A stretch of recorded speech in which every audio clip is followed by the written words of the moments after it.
zethu sivulele wena Baba. Thina ukukhuluma kwakho kufana nokwabantu. Siyabonga uNkulunkulu wethu ongcwele uthi wena ukhuluma nomuntu akuqhubeke izimo ezifana njengakuqala.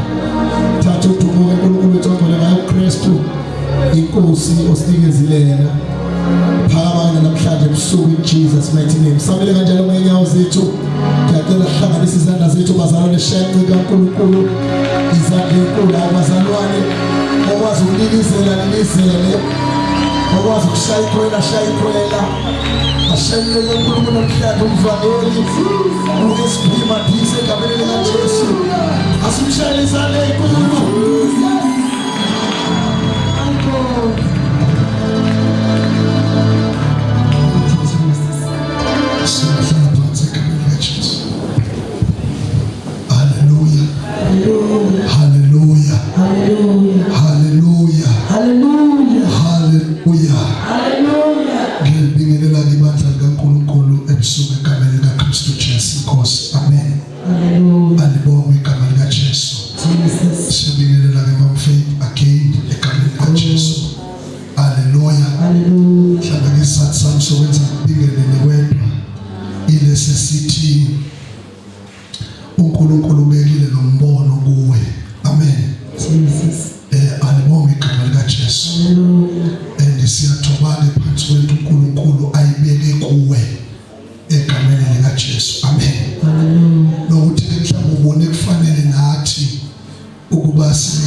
beshumayela beyibiza abavangeli sitholile okunjalo ukuthi phela kuyakube khona ikhathi la khona bekhuluma izinto eziqosheni. Amen. Afisa ukudifenda noyedwa kumvangeli othukayo owamina ngithuka inhlamba. Amen. Kodwa ke into engiyenzayo ngilale ekuthiwa it's a blunt truth kaNkulunkulu nanisokusabana yileli qiniso elingashukakhiniwe amen basini. What I know ngaleli qiniso ukuthi mawulikhuluma it doesn't sit well. Oh, amen. Kwabanye abantu amen. Manje ke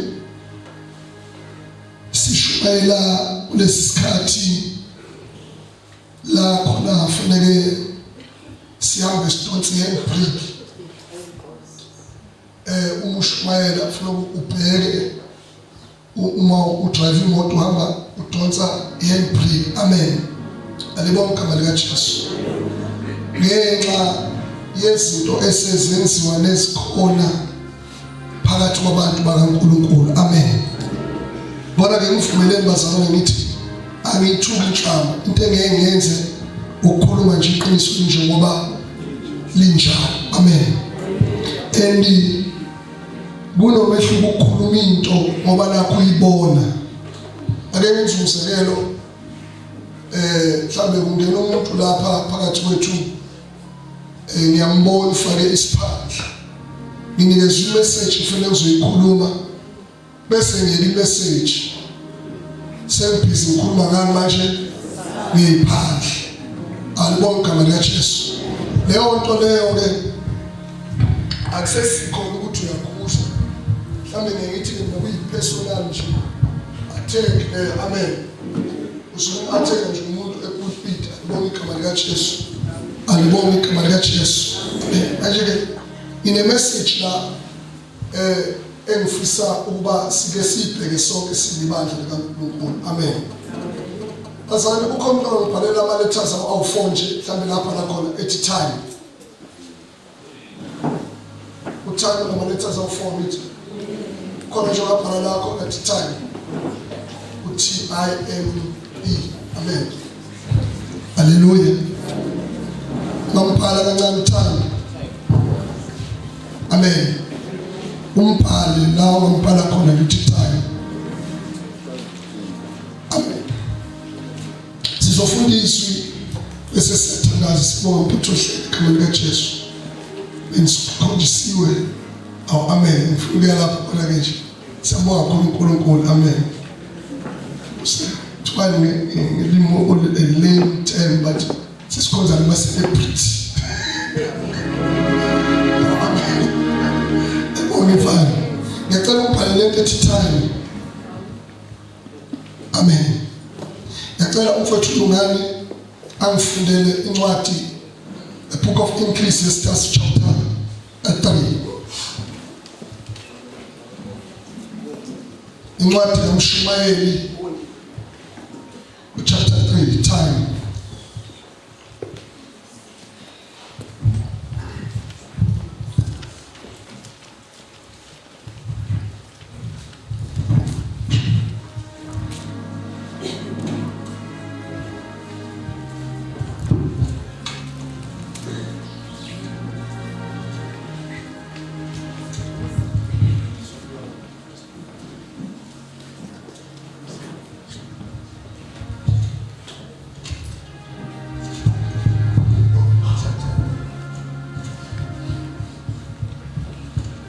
Siyafunda bazalwane izwi Mshumayeli chapter 3 siqala ukufunda verse number 1. Konke kunesikhathi sakho. Yonke indaba inomzuzu wayo phansi kwezulu. Ngicela uncika uNkulunkulu nje la. Igama emthazini phala lithi time. Then masifunda lasifunda khona lithi iBhayibheli yonke into inesikhathi sayo. Le ayidingi ukuthi singathatha more than 10 minutes explain akubazalwane. Ukuze sikwazi ukufika enkonzweni la besinikezwe isikhathi sokuqala kwenkonzo. Ukube besinganikezwanga isikhathi sokuqala kwale nkonzo angicabanga ukuthi ngabe sikhona sonke la. Ama apologies esiwatholile obisho bethi yaxolisa baxolise ngenxa yani abafike eli bahlala balinda babona abantu abangeni babona kuhamba ini isikhathi. Now kune period la khona isikhathi sasingekho, kune period la khona isikhathi sikho. Now angazi noma igama lesingisi uzolithola yini ama period, different periods. Igama la lisho wena ufunde kakhulu, ufunde ezulwini wena. Ifuna ukuthi kunesikhathi la khona isikhathi sasingekho khona, kunesikhathi la isikhathi sikho. Angiphinde basabani, kunendawo la isikhathi sasingekho khona. So funda bazami zobona nani, kunesikhathi la isikhathi sesikho. Yingakho uzwa umbhalo weBhayibheli ethi konke kunani kunesikhathi sakho. But sithemba sizohlangana la kusukela ngoLwesihlanu kuze kube manje session esigabeni namba 24 sina. uNkulunkulu ukhuluma ngale period where there was no time. Hallelujah. And we kuluma siwi period where there is time. Hallelujah.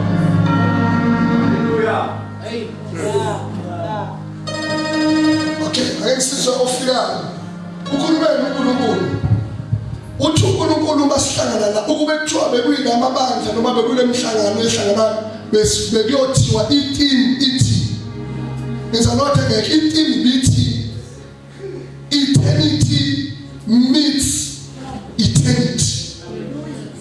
Kuthiwa iphakade lizohlangana nephakade. Now every time uma mentionwa into ye-eternity, you are now actually saying seek his cut. Okay now. Na nizo wanyani usho tumayetu watu wapata nje iphakade. Iphakade ngisho mhlawumbe into esemhlabeni cishe isondelane nento ongayidemonstrate ngayo iphakade ukuba solwandle. Yes. Umolwandle amehlo ayahamba phele lapha khona akusho ukuthi ulwandle seliphelile. Ngiyabizwa basabana. Amehlo umuntu ayabuka. Alibona ulwandle laqala khona lihamba azikwazi ukubona la luphela khona. Amen. Now uthi uNkulunkulu ke eternity meets eternity. Now la esifunde khona yibalazi konje kuzokwenzeka kanjani ukuthi umuntu osengaphansi kwesikhathi akwazi ukuphila ngaphandle kwesikhathi. Kodwa mamshayeliso kanjani uyenza kanjani, uphila kanjani endaweni la kuthiwa khona liyashona ilanga. Usuhlala lingasashoni khona. Lishona ilanga liqala usuku usuku. Kodwa wena ukule ndawo yephakade. Amen. Now ngiyafika mfethu shemsuke mina ngiqinisile ngempela. Amen. Ngiqinisile egameni likaJesu ngiqinisile. Ikhona ukuthi yazi ngiyayithola lento. Finally. You know 30% inkonzo ye-teaching engayiphiwa uNkulunkulu, 70% ngiyafanele ngiyambonga uNkulunkulu. Everybody is so quiet, attentively listening. Oh, hallelujah. Attentively lento kusho. Oh, amen. Hallelujah. Now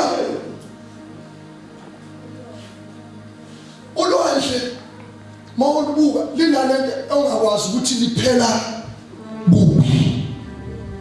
Now la ngiyacela mdletshe ungibhekise isitulo encane. Amen. Hayi uzoshisha usuku. Amen. La sino eternal God. uNkulunkulu akukhathalanga thina abantu. Amen.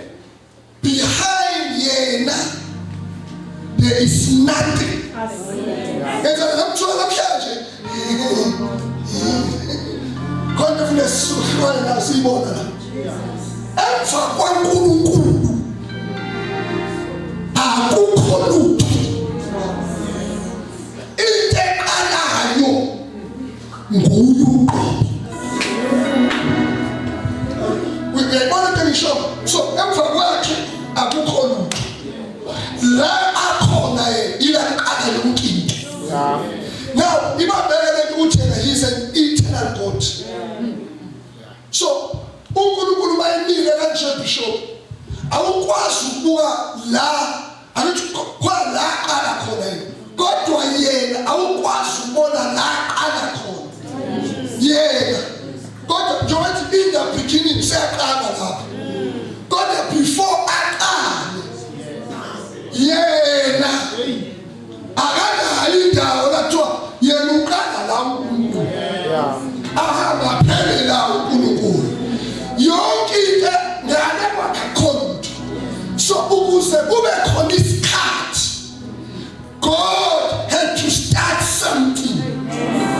Not ukuthi uNkulunkulu yena aqalwe kodwa yena aqale into ukuze ukuze bekhonethwa isikhathi. God had to say in the beginning. Shuthi uNkulunkulu wathi 1 minute hawukhona kodimali uyena awathi into bishop ingenasiqali ingenasiphethe iphakathi kanje waseba phezulu yena eyiphakathi uNkulunkulu wathi in the beginning shuthi kusukela manje ke bakhona into engiqalayo leyo nto yaqala uNkulunkulu yaprovoke into ekuthiwa isikhathi. Baba from eqaleni yile uqala khona ukubala. This is how God counts. Uthi mayiqala uyathanda ulethi phila nani ukhuluma ngale nto endini nje. Uthi ke uNkulunkulu ayibotha sozwakala nje ikhuluma la lama session amathathu ngiyakhuluma moya ongcwele. Uthi uNkulunkulu la why is it bishop esesebenzile from beginning wasebenza uthi base yoshoni la lithi ke mdletshe kwaba ukuhlwa kwaba ukusa yaqala the eternal God waqala wabala nje uyabuza akaphanele umuntu uthi kuyoba usuku lakho lokuqala lo uye uNkulunkulu ephakathi lakhe beside without anybody owayemlekelele ukuthi uNkulunkulu kungeke yini yokuyenzela usuku wathi kwahla kwasi ithi iBhayibheli kwaba usuku lokuqala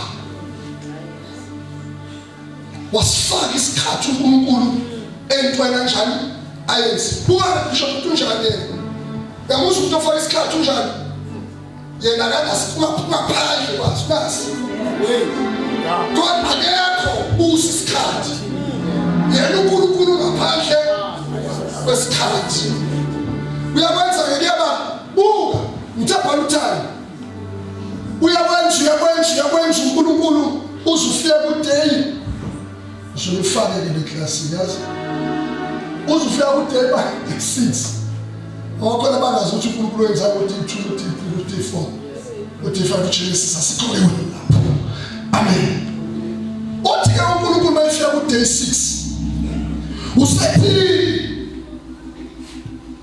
asenze image umuntu awusengifile ukuthi mawufike awungishayisa sengifile wathi uNkulunkulu asenze umuntu yonke into ayidalile kulo 5 days ayikho neyodwa ayidala wathi ifane na baba ukuthi ubani na uphela God.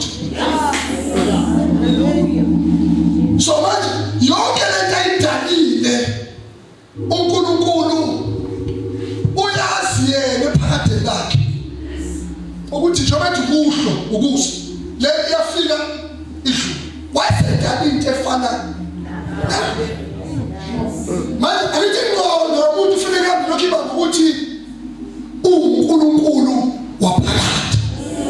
So uma sodala udala into yaphakathi.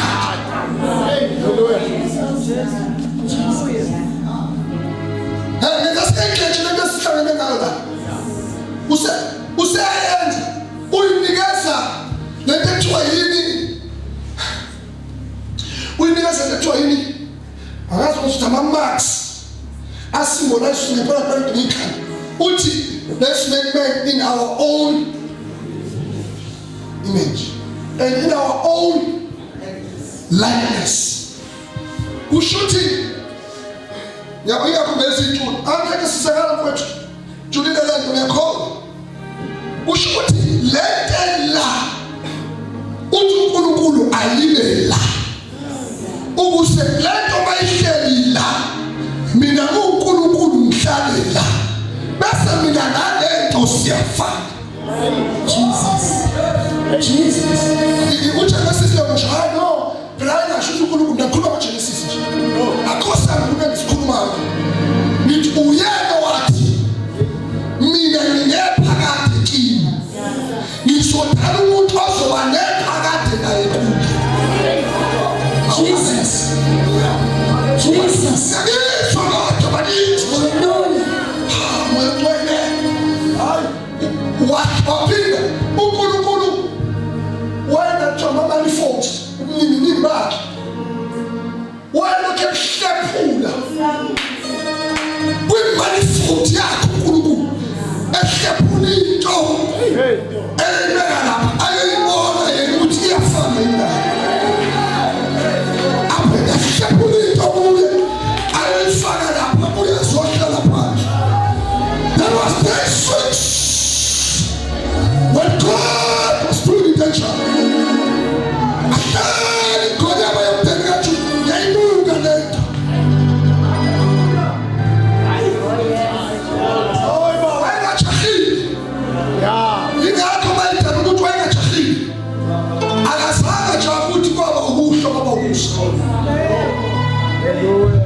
But in the saloon, he saved the best for the left.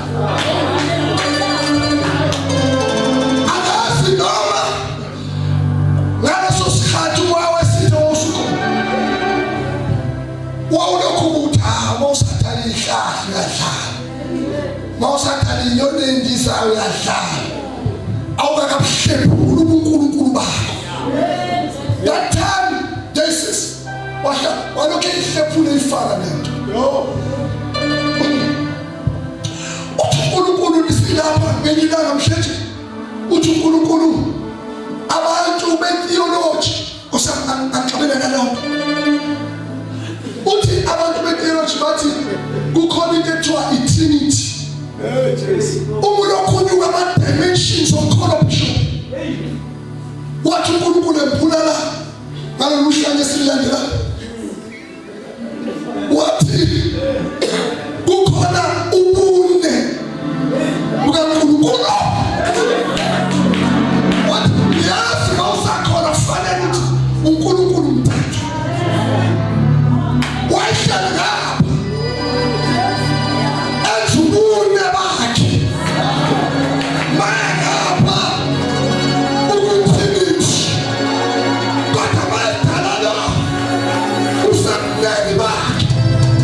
Hallelujah.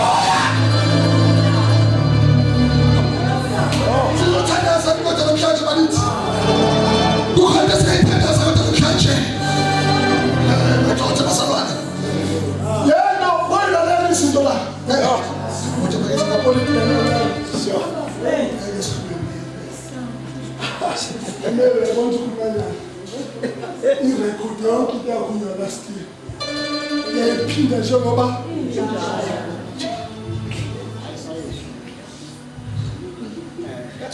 uthi ubune bakhe. Now, uthi uNkulunkulu mayimpulantani ngisho ngiyasuka ngakhuluma ngesikhathi. Uthi uNkulunkulu mayikhuluma lento obune bamfethu. Uthi Genesis chapter 3, we fall of man. Uthi umoya engcwele mayikhuluma lento, hawu uthandizwe bazalwane. Uthi wahlala umhlangano owawuhlalile kuGenesis chapter 1 verse 26 again. Kwasho uma usuhlala umhlangano sebebathathu bayasekho. Uma behlala mshobuyela isikhathi. Uhlala umhlangano uhlala uthi besingabane yini 4 let's go 4 yini. What happened to the apple? Ngoba umthombo lohleko ngoba ama-ambulensi aphuthuma ngoba i-plan of salvation kulo iphakade liyohleka iphakade. Kwathiwa singenze njani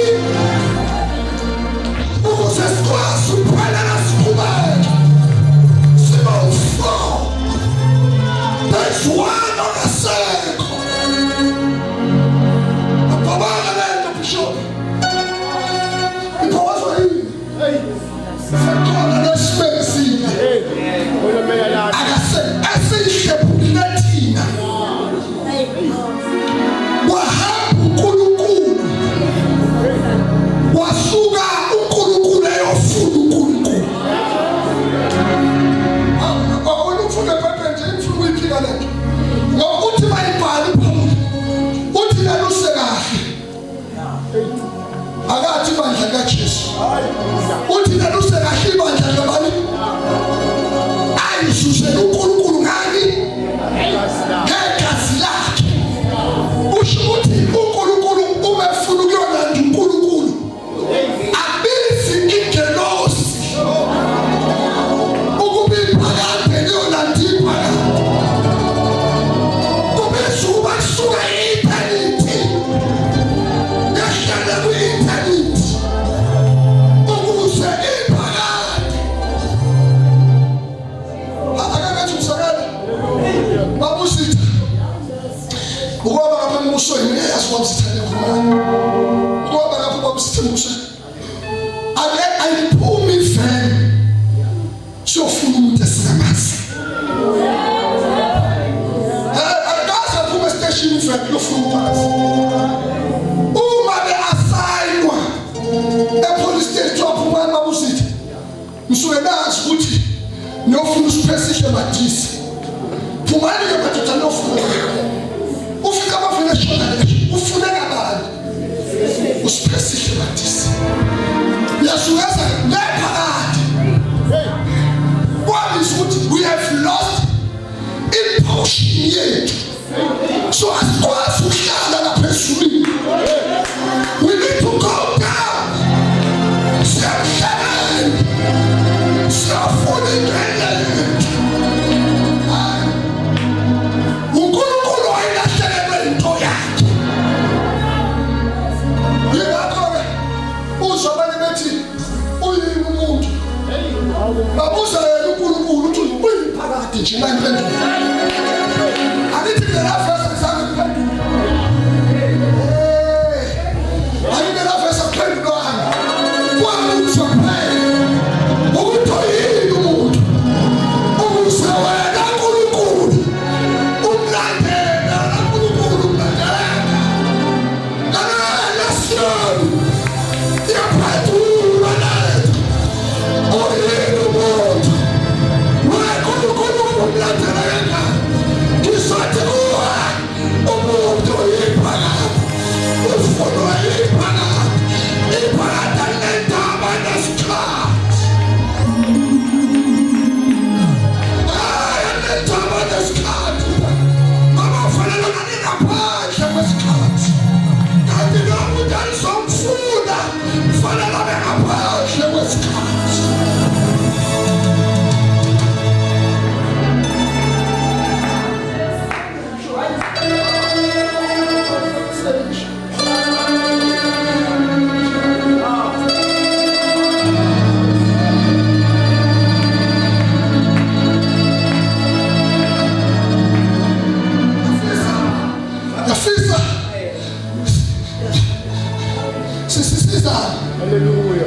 siyasizana la umzimba usoshumayo sosasizana kodwa sihlangene ngala sihlangene phakathi bisohlangana ngani uthi lo mzalwane lo hayi umsuka seqhoma endleshe sizokhuluma into engakhuluma noma yini Mata tumikhuluma lento zokubeka imali phansi bese bheka amanye bese sikhomela omkhulu bese khoma enamhla ikhuluma kakhulu ndawo uyazi ukuthi wena lento yokuthi nje uyini umuntu akekho umuntu owayiphendula lonke so bese uyini umuntu namhlanje sukela hlanganiso uthi uNkulunkulu I am an eternal God. Yeshela mhlabeni uyofuna an eternal soul, an eternal being. Yashila nasasiyoni angalaba la movement, angalaba lendaba uzogcwalisa indaba ekhona, angalaba lendaba to be one of those. But I have an assignment as God. I am in a search. I've been looking for it.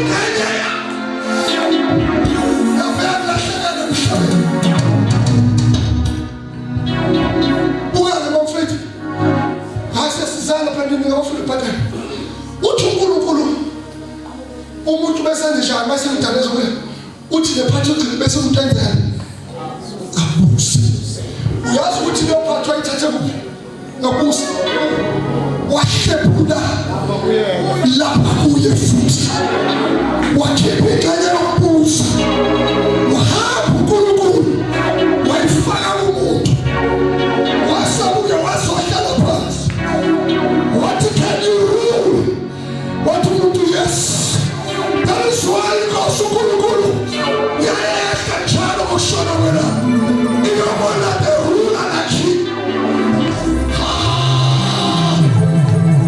uyabusa inathisa athi uyabusa inathisa wathi mayibuyela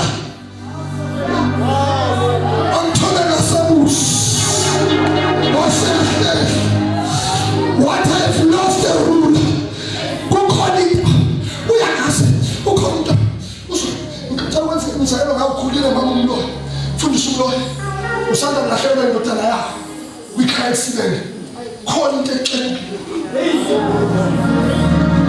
awukwazi ukulahlekelwa igama yakho khona into eceleni nasulu bishop mhla sisuke buse kwezwakala imihele enkulu isindala inkinga emhlabeni ebesimthumile ingeke yathakazakwazi ubusa that is why I said kuzokwenziwa the restoration of it. Hallelujah. Because it is okwenzeka lapho awude bakithi asikhatha ngaka lo baba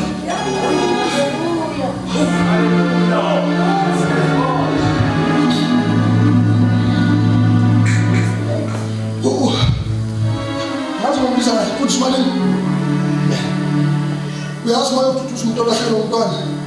these are the words that we say to them. Siyazi ukuthi ayikho amakhaya singawasho angathoba lokhu kulimala nakho nje manje kodwa sesithemba uNkulunkulu kube uyena ozophulisa leli.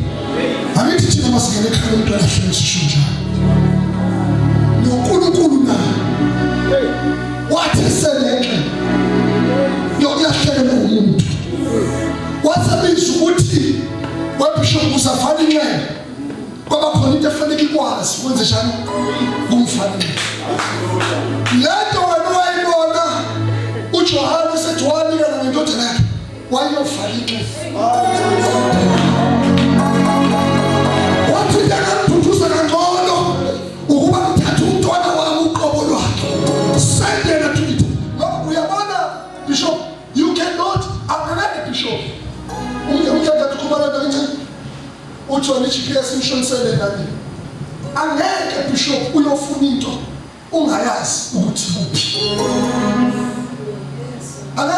uyathuma manje uthi awuphuma uyokufunela imali yami. Into yokuqala uzoyifuna yini? Location.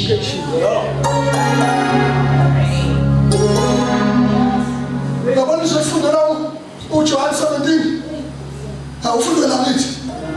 Uthi baba bakuphi? Uyayazi location esikhathi.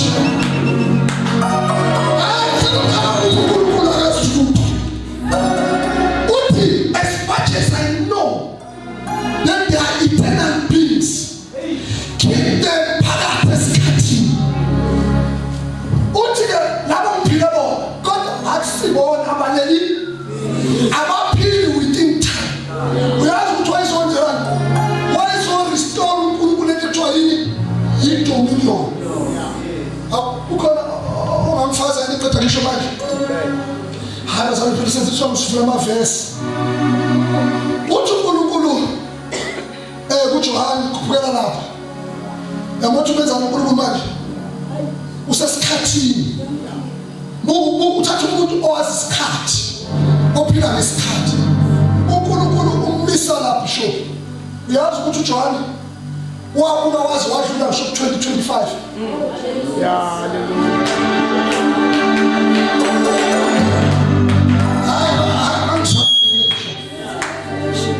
uJohn mhla ebuka lento abambizela yona. Esikrini sasePatmos uyazi ukuthi wabona wazi wadlula ngisho 2025. Ngoba izinto ayibona ayenzeki kusibe manje. Uyabuzwa ukuthi ekhisho outside time eyoma kwi-eternity ukuze akwazi ukubhekana nephakade abona izinto abantu abasezophila bahlule baphinde bahlule kodwa labo azubona ukuthi bheka bona iJerusalem elishi. How Joel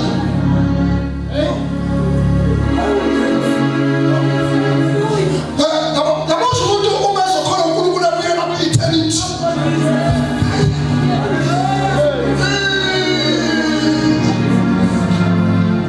Ngicela sifunde bazalwane ekhaya leJesu. Akazi masafolele nisifunde lapho.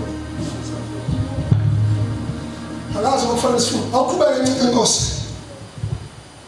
Kukhona isikhathi sokuzalwa nesikhathi sokufa. Ngicela ube lapho ngincike. Sho lesi sikhathi sikhuluma ngaso lapho. Can it speak to a person oyiphakathi? Ngiyacela asiqukeni ingqondo ngiyathanda abafundisi la. Cela nje. Atuthethe ubi. Let me just listen to this man. Uthe omnye usemncane uthi iseseminyaka emincane manje 50. Sengiyabala. Sengikhulile ngathi. Uthi 50. Kodwa ngoba uthi uncane angisazi ukuthi ube nangakhi. Ufuna ukuba azingahle kuphumile. Mfana uzokufa. Masuphuma amazinyo hayi esikhulile. Ngopopo. Abazozo abantu popo kuyo. Ngihamba nabafethu bawashumalana. Sibamba bangena nomkhuba obeka intshebe. Azama ukubamba ubuthaka. Kodwa kuze nje khuluma. Yeah. Intshebe kuphela edlala la. Alright. Singani. Amen. La ufunde khona kukhulunywa ngesikhathi sokuzalwa nesikhathi sokufa. Buka uJohn chapter 3 verse 16. Uma uNkulunkulu ethatha into ngisho bazalwane eyiphonsa umuntu uJohn chapter 3 verse 16. Awunyawuzwa bazalwane? Esawufundi unyawuzwa kunale part elapha egcineni ezovela ngokuba olukhona ukuthi ukuze abantu babe nokuphila.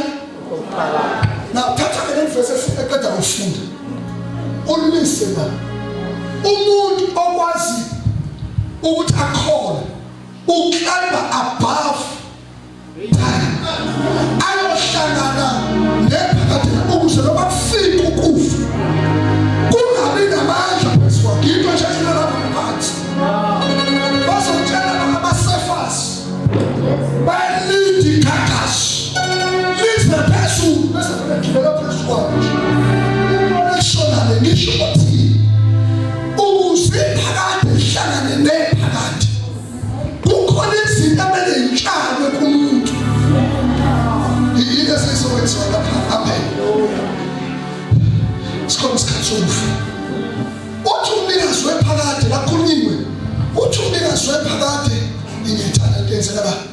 uconnect ngenyawo kazinto kuvangela abantu besuku namhlanje kathiveni into namhlanje funa ngingcobo wasalwane athiveni into ukhuluma amen amen wasalwane ufuna ukuya kulento esikhathi isuku mawufika uyacela ukuthi uzothandaza ngizothi futhi yakho ayikho kahle kunezinto efanele ideposit yomuntu ukuze ezokwazi yena ukuma ephakadeni lakhe uthi umpostoli Paul akase afunde nakufunde iBhayibheli yasofunde uthi umpostoli Paul ngicela umnikazi wephakade kuqala ngicela umnikazi wephakade kufike Paul uthi umnikazi wephakade akekho yamuzi uchitha isikhathi akachithi uchitha ini isikhathi uthi akekho onamandla okuthatha ukuphila uthi yimini ukuphila kanjani Ngibekile. bese uphinde ngenze njani ukuphila kwakho kusho ukuthi udeath has no power over my life. Inenza lokho ingoba mina angikhona mina ngingowe utho uyoba nokuphila njani omphakathi ephakade ayikho ethiwa bisho umbuzo uthi manje bachaza lento uthi kwa uNkulunkulu kimi how does a man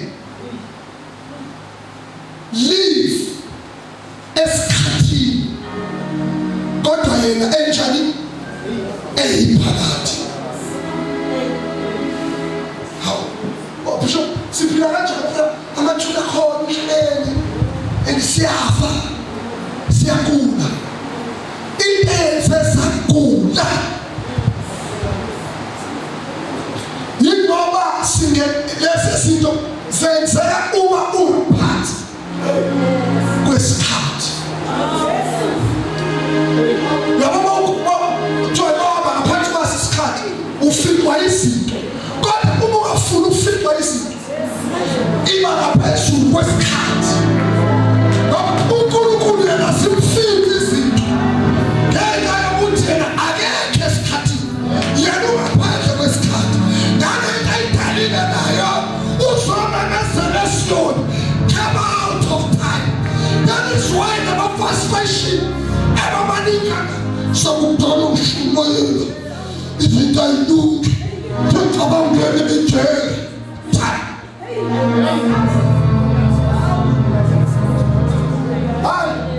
Nikira uyazi ukuthi iyiphakade usubona ungcono uyosana sana yabazi umuntu besele Pretoria thina belokushumayeza labo sisiya abadayisa ngomsimba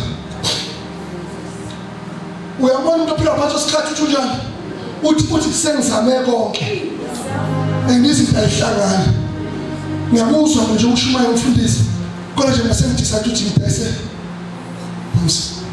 uhambile zama ngaphakathi kwesikhathi wabona isikhathi siyakho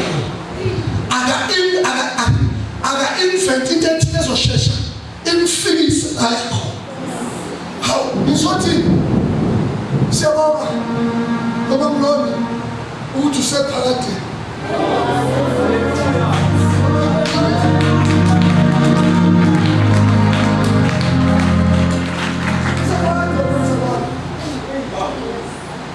sickness yakhe inesikhathi kodwa ngoba ungowephakade ulokhe ngaphezulu kwakhe wona muntu wesikhathi excessiside ini kodwa wephakade uthi akubonakali God within time mina ngowephakade yinto yenziwa nje kaNkulunkulu ethi umfundisi esekhule kakhulu aswakale ngesethi sisenzele ngithatha ngisaba lesibhedlela kube khona usi ubona isikhathi sihambe ekhuleni kwakhe ubona ungcono ukuthi akuyosana emisa kodwa ngaphezulu kwesi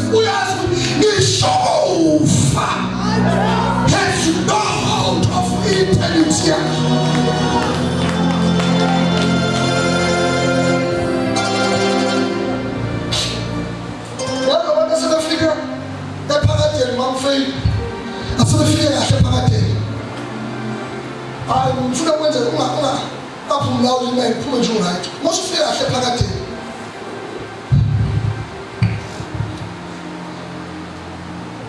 You lean or you depend on God alone.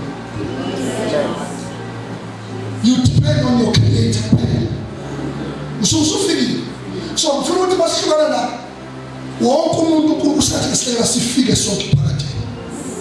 But if anyone okhona decides ukuthi noma uzokuba umkhonzo uNkulunkulu within time. Ake mphinde la ukuthi usho kwenza uNkulunkulu. Incwadi Thessalonians abesibili. Ithi suka uNkulunkulu lapha umuntu ungumoya. Nani? Umzimba nani? Umphefumulo. Zo-3 lesi. Uyabona uNkulunkulu bayimdala umuntu. Wamenza ushengayo.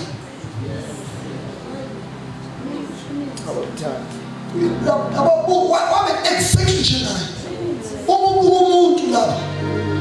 Umuntu uyithiniti.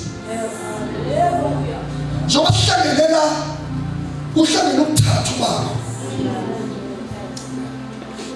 Mina la kukhona umzimba wami. Kukhona nomoya wami. Kukhona nomphefumulo wami. Kulo babohleli la kukhona lezo zinto zontathu. That is why asaso independent bishop.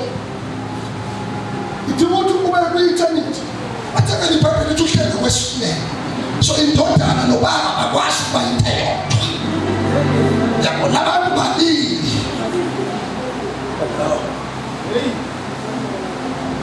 Yabo esikhathini kufanele bebe babili. Kodwa kwi-eternity uyedwa. Kulungile kube khona ama-debates, it's okay. But ubomyeni umuntu osa-debate esikhathi phela uJesu wathi indodana yabo uthi bathi uzozala usho ukuthi kunento ethiwa yithanda. Lento yangena esikhathini uthathwa into yaphakathi ijikela esikhathi kodwa iphila ngaphandle kwesikhathi. Yingakho bafuna uJohn 17 ukhuluma uJesu asiyamfunda bathi awufuni uJohn 17 la kufuna khona. Ufuna ukuthi lento ibe evident bese kusuka umfethu. Ayisashwayile mina. Eternity must meet. Eternity content reverse. Awufunde uNkulunkulu. John chapter 7 verse 4 and 5. Verse 4. Now John chapter 17 verse number 4. Ngikukhasimulisile emhlabeni. Ngifeze umsebenzi ongiphe wona ukuba ngiwenze. Manje-ke ngikhasimulise wena baba kuwe uqobo ngenkasimulo ebenginayo ngikuwe. Izwe lingakabibikho. Awuphinda ngicela bazalwane. Hayikhona ngeke ukushukule ngeke. Ngeke ngiyaphila bantwana. Yimina ngiphila mhlawumbe bazana baphila ngiyaphila.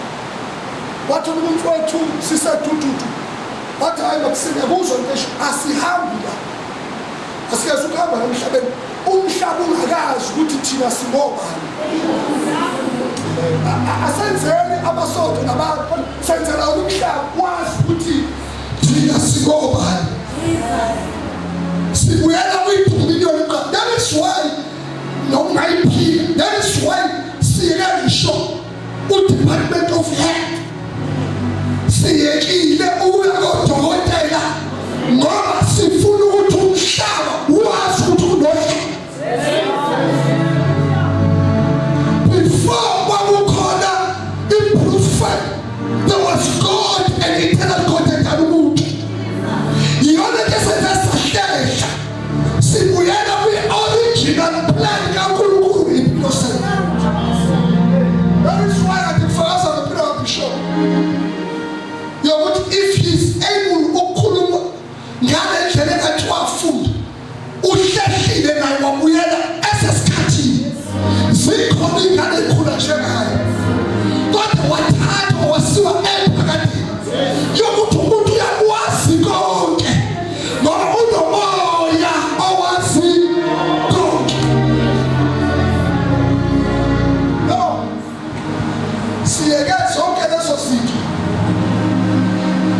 sesifika funda kuthulunga lapho lekhona hayi ngizobulela abantu awukalazi iphakathi awukasazi awuthi uyiphakathi so asizudebate dlala esikhathini manje thina usuwazi ukuthi uwini wena uyiphakathi uyini umuntu uyiphakathi hlala abisho kusuka hlala nje nethezeke kahle lapho musa udebate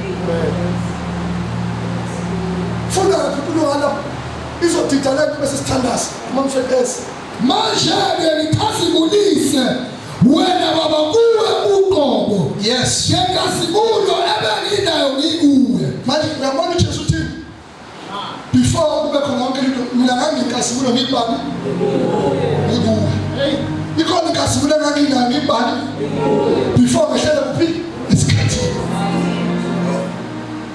ngehlele esikhathini kodwa sengithi akwenzeke leyanto ngesikhathi senu ngisathi kaNkulunkulu kungenzeka isonke sithanda zokuthandaza ukuthi sisekuwe yalikhona inkazimulo before sheshule lapha sasine-likeness yakho sasiku-image yakho sasiku-dominion kungenzeka uNkulunkulu sidominate phezu kwekhensa akhe noma nithi bazalwane ibandla hangeni ngayikhuluma nisho ukuthi bazalwane let's settle for ukuthi umzalwane wethu HIV positive akadla amaphilisi nisho njalo i-waiting room yephakathi bishop wayesekuthandazela qhubeka kulokhu kugwinya nje umshanguzo ushini lapho usho kuyiphakathi kuthi wahamba walinde emshanguzweni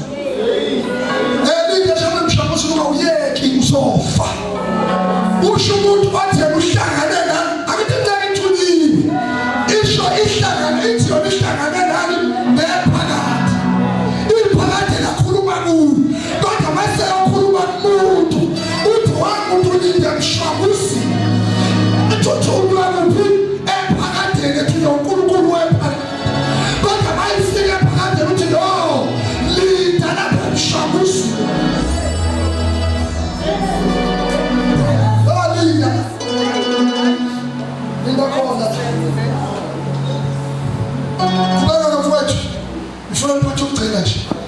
izwe lingakabibikho uNkulunkulu ubuyela kwini ungamfeke kade ngisho ubuyela lapho ekuqaleni before kwaba khona i-beginning bishop unalela uthi izwe linjani nami uNkulunkulu uthi uJesu wayekuyo izwe linjani usathi sengambile ngabatshela bonke lo sengicela lo uNkulunkulu ngisebenze yamasikulo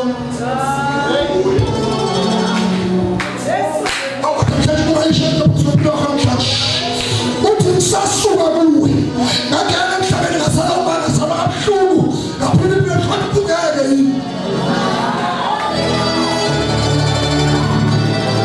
hayi yafuna zaleka ihluphayo uzaba ubaba benshaya reshiwe phakathi esikhathi kodwa ukugeke yini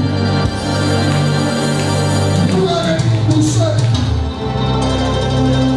ukugeke yini buse lalela wabishop umuntu osefile uJesu wayengakafika kodwa ayabuyelana kule nkazimulo esefile wabuyela kuyo esefile ngiyababazana sona ukhona ilo ngabuyela kule nkazimulo akasha msuku usabuza ukhona yini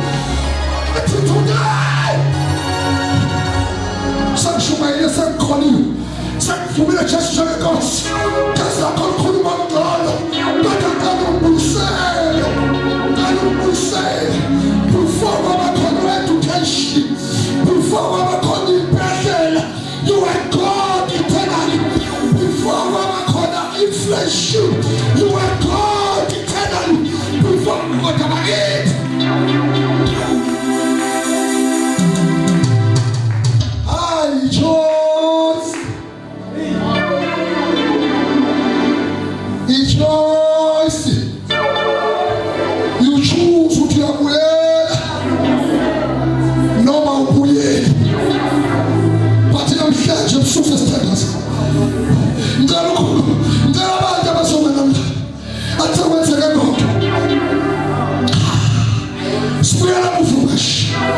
athi umuntu lalela bathisa kwazi ukuyela umfasiya pha lalela isikhathi lesasiyane kodwa thina ngeke uthi phakathi ikho iphakathi ini siphakathi phakathi lesu sikuyala phakathi ngeke abathisa sowenza inkinga ngekwazi ukuyilungisa lethu uma mina ngingakabuyeli kuphela ephakathi uJesu engekwazi ukusiphambanweni uma ngingakabuyeli kuphela uyakasulu intenzo wakwazi ukubekethela isiphambano intenzo wakwazi ukubekethela ukuthuka waqala wabuyela enkasulweni nabafika Jesu ebusuku dusanda sibuyeleni anduba sophela lesuku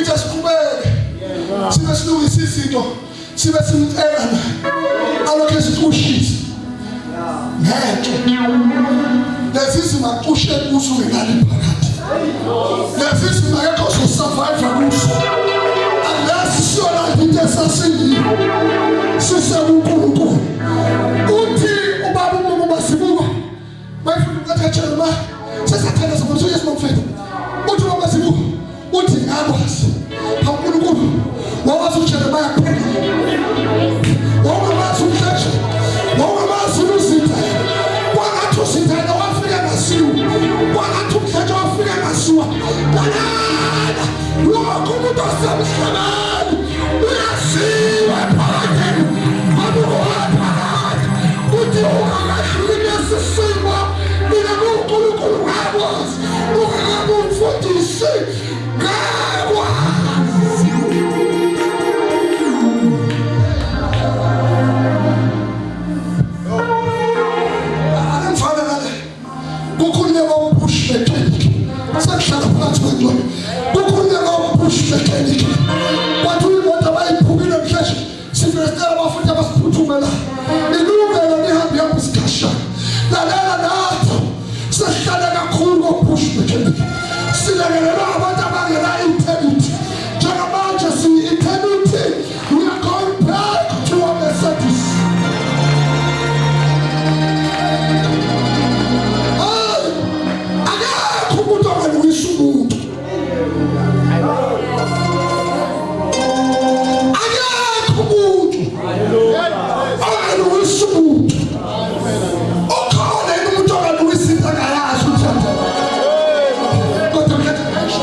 you knitted my bones in sacred places.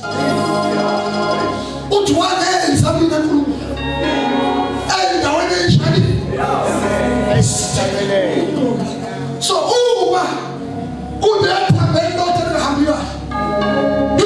push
Independence, the confession can't be in a family. Oh, my bishop, soon happened. Independence is a process. It's a process. Independence. The confession you don't feel much. I'm sure we know people also will eternity. Before food about I'm here to confess that I'm eternal being. and izimo asikwazi ukubusa phezulu kwempilo yakho. Namhlanje ngizofuna lawo bese ngiba uNkulunkulu angenze ngibe an eternal being. Namhlanje ngiyafuna ngizobiza atakho manje yazofuna istep sokuqala urepentance. Yinoze uma ukukholwa ukuthi mina amenithela God mshabalala uye ukuthi Hallelujah. athi yakhona ukuthi uyiphakathi awumile lesisi athi ngicela ukuyeleke nalokho uyayisona into efahlaswa lapho mase uhlala phakathi boza manje usothandaza umuntu eyiphakathi ngapha uNkulunkulu eyiphakathi ngapha uma usuvumile wethu iphakathi kukhona izinto ezivimba ukuthi wena iphakathi ehlangana usethi uNkulunkulu sinjoba sika mina ngizoyifakaza zonke. Hallelujah. I'm not gonna ask them to move out of the way. Mina uNkulunkulu ngizoyifakaza zonke ukuze siyomayeza awuthi mshokutaza umntana usithela nje uphuthuma mfowethu sana kuphathi ubishop uyafuna ukuthi is an eternal being. Uyafuna mina eternal God ngiyangibona nani mina eternal God. Amen. That's what another bishop. God doesn't wait for you. uNkulunkulu akakulindi ukuthi usuke. Ayisho bishop uNkulunkulu yena mawuvuma wenza uNkulunkulu ngiyaqala suka. Alithi into ewenza usuke bishop yini kunemakhi kade mkhona uNkulunkulu. When God makes a move, now when I'm going to do something, let's move. You're getting up and work, you're kind of much.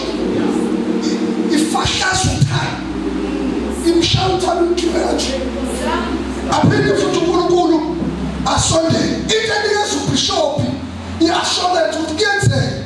Who's the Guru cat? Who's on Sunday show? And once my father, the country. This what eternity means. Eternity. The image back to you, the likeness back to you, the dominion back to you. We ask Mr. Bishop, then God goes back. I was telling at the circle. Who said we said, and we spoke of Bishop. Who said, young leg. How are you talking about something now? You also need to imagine. How about Bishop Story? How about food? Imagine your Kula. How about Parat? Imagine your Kula. How about Parat? Imagine Kula Batua. How about Parat? How about the money to the corner? That's what we're talking about. Mama says, you want to say, who's in Parat? And I don't want to say that the king of the man to a man. How about Parat? How could one I am? I told you, I should hire this one. You're all this always pregnant. How about that? But the second half of the pass through West Cat. But the guy was to come and I shall have the part to also one fight. That coming in that chest was a man. Was to be shot a corner in the church. Of Furuki and Isu, I is studio. I play with Pagat. Also to my chap. Yea, Papa this, yea, is on it. It's a Mugaran child. Even the waste of what? Of time. But we lost the shot. The time wasted. You have a good is the time saved. Let's cut in the avenue. We want to go to this card. That you want this card. That I'm a super avenue. We should have been at the next room. Oh, something good.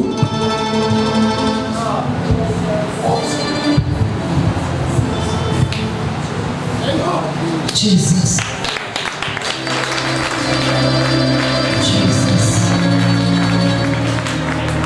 When eternity meets eternity, the earth is gonna quake in front of such people.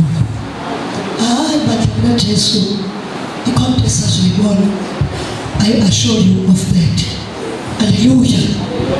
Izofezwa ngathi futhi nineni kulendlu namhlanje ebusuku, you have just become the beneficiary. Ongazenzela ifavor ukuthi write your name in the list of the beneficiaries. You shall see the glory of eternity. Bengiyokhuluma okuningi bazalwane, but here time is against me. Sekushiyeliwe isikhathi esingangivumeli, isikhathi esingangivumeli ivoice yami. Hallelujah. Umhlangano lo ebesikuwo, to those bazalwane abaqala ukuhlangana nathi, when God sent me to this conference this time, He said to me, ngiliphakade ufuna ukuzohlangana nephakade. Mangibuza ukuthi iphakade liphileni ngoba wena uhlenkulu, wayesethi umuntu engamdalayo uliphakade. A man is eternal bazalwane, ngisho kungathiwa uphansi ngempilo, but a man is eternal. Phakathi kwalo muntu ukhona iphakade. uNkulunkulu umethulele uJesu engasini uzofuna into perfect, but He came to make what was imperfect to be perfect. Hallelujah. Perfect ofuna uNkulunkulu yilo osushunayeliwe. Angimemezele badlali kaJesu sizothandaza kule altar call esikuyo. Lo mhlangano ohleli namhlanje ngihlale kuwo 2 months back. I've been on a meeting with God. Uzohlangana neconcept ezifahlakala. Imiphakathi ezohlangana nephakathi uyawuthi usukwenze kahle. Abesethi kodwa nesikwazi ukubambana kanje usekhona lokho. So be prepared. You just got an invitation, be prepared. But what I like about it, bazalwane, 14 years back, I stood before the glory of eternity. Amen. I stood outside time. I met a God who was above time. A God who ngahlangana noNkulunkulu ongacontrolwa isikhathi. Introduction yakhe eqinwashotalo wasasihlangane lapha uNkulunkulu ongacontrolwa isikhathi. Ingakho ngeke ngakhuluma into ethi the time for the church now is to pray above. Kezokhala bazalwane, lo pray above uthi phuma esikhathini, phuma amen, phuma kuyo ungacontrolwa yiyo. Don't let time dictate to you, but let you take your dominion and dictate upon time. We are following a man called Christ. Even when he was still in the flesh, he was above time. That is why umfika kunezinto ayeshoye athi kwakuthiwe ziyokwenzeka, abesethi kodwa ngoba sengikhona athi kodwa nasiya isikhathi, athi besethi kodwa nakalokhu sesikhona, asidonse kude, asilethe dusane. He had the authority to do that. Angimemezele mhlaba senihamba, ushilo ukuthi ngihlale ngisho njalo. Angimemezele esengihamba ukuthi time is against man. Uma uzokhulunywa nge-end time, wakhulunywa ngesikhathi esi against man. Ngiyabona mina siyayijabulela i-end time. That time is against humanity. Only divine beings will survive. Only eternal beings that has eternity in them will survive. But uNkulunkulu wethu angikhuluma isiZulu mhlawumbe kwabanye. Uma ngikhuluma nge-end time, mina bazalwane kubizo lwami luthi ngiyindoda yama-fine prints.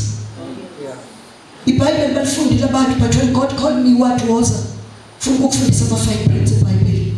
Ama-fine prints ukubona i-contract, usayinisa i-contract, amagama abhalwa kakhulu. Everyone can read them. Ungabafunda ungayifakile nezibuko. bese ezansi we-contract basethiwa I hereby noma kuthiwa terms and condition bese bawabhala kancane. Uyazi la uma-fine prints akajwayele umuntu kwafuna ayavilaphisa. No one wants to read them, but iwona ashicilela i-contract. Yingakho omunye usheshe asayine kanti lento ebhalwe kancane izobhekufana. So lento ama-fine prints isho njalo. We spoke about eternity, kodwa akekho wazile ukuthi yini eternity. We spoke about the end times, but no one knows ukuthi kithina sichaza ukuthini leso sikhathi as a church. Yet saxoxela nezibazalwane, but ilento ethi we failed to read the fine prints.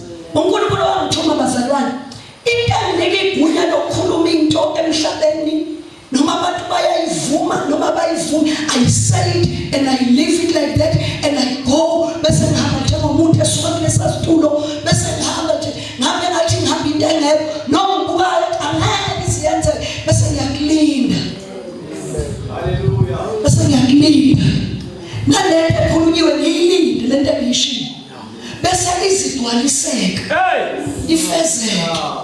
Abuye umuntu wahamba yenzekile le yanto wayishonje noma ngayibonanga ngalesa sikhathi but ngibonile yenzeka.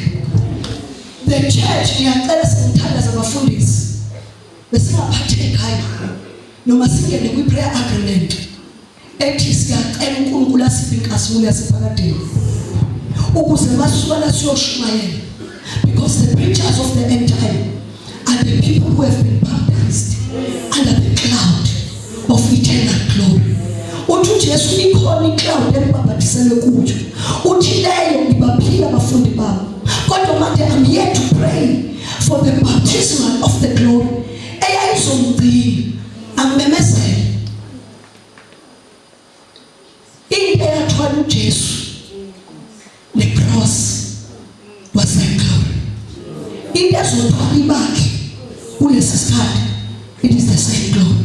Senthandaza ebusuku, God exists outside time. Utshela umakhelwane wakho ukuthi uNkulunkulu akakhontrolwa isikhathi. God created time, but he exists outside time. God created time, but he operates outside time. God usinikile umuntu isikhathi, and uyazi ukuthi it's amazing ukuthi uNkulunkulu ulindele ukuthi umuntu asubmit to time, ngoba umuntu outside of eternity uyasubmit esikhathini, but when man is in eternity usilandele asethela. Uma ethi by this time next year empilweni yami fanele ngibe sengibona ukuthi uzoyibona. Amen. You will see it kuzokwenzeka, hayi ngamandla akho, but because of the glory. Lenkazimulo yasephakadeni esibuthi sephambi kwayo izokwenza imangaliso bazalwane. Christ is returning. Iphakade liyabuya lizohlangana nephakade, but ngalesikhathi sikhuphuka simhlangabeza naye eza khona izinto ekufanele iqhele, khona iy'nhlupheko ey'hlala isikhathi eside kubantu ekufanele iqhele, khona umkhulu okuhlala isikhathi eside kubantu okufanele iqhele. There are weaknesses and shortcomings usuze wavuma ukuthi vele unjalo. Those things fanele iqhele. This glory has come to do that. Asimaneni yami.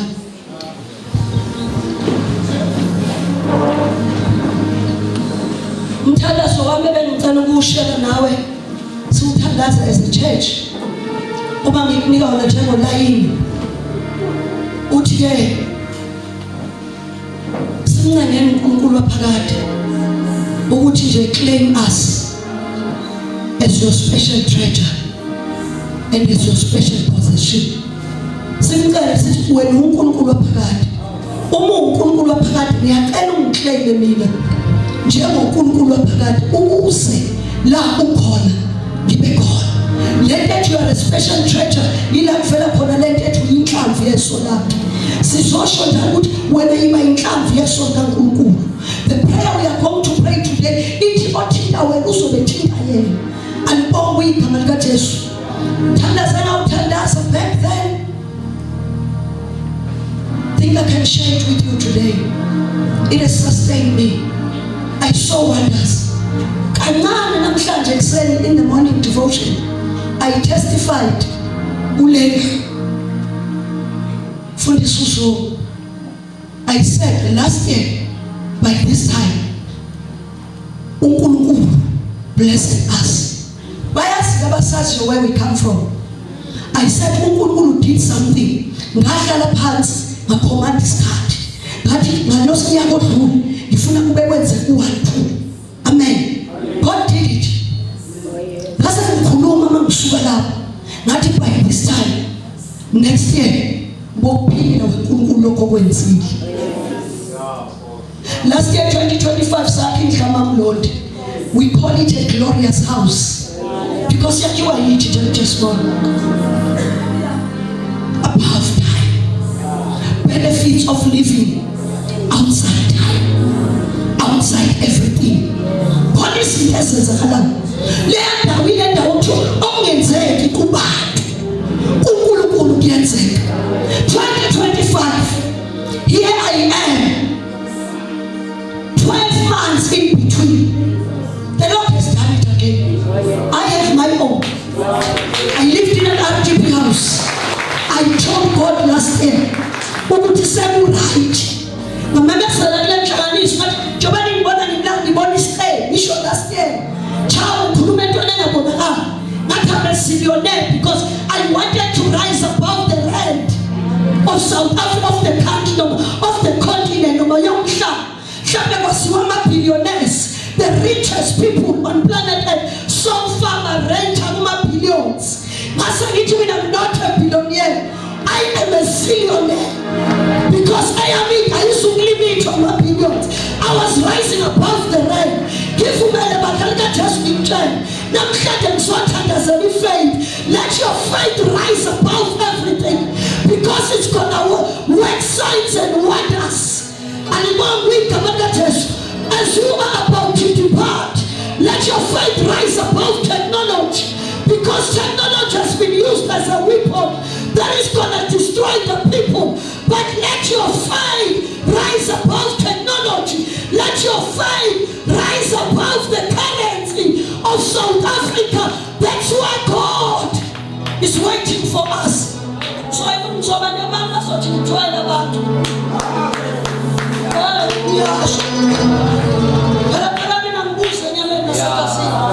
I exist outside time. Which is your problem? You're telling so bad. I'm money. How many are telling me money? I show you the last time I'm here. This year, I'm taking care of the butterfly house. So I'm not getting sure.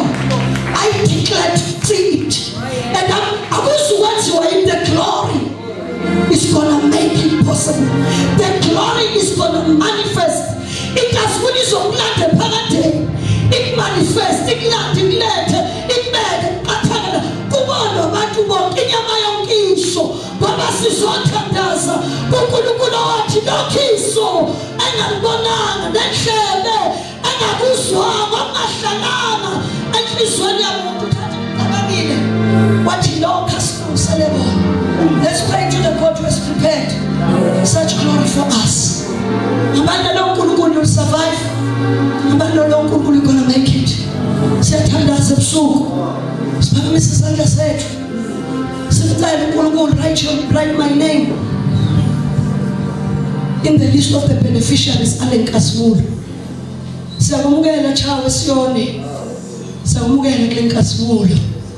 May you walk out of this place with this glory.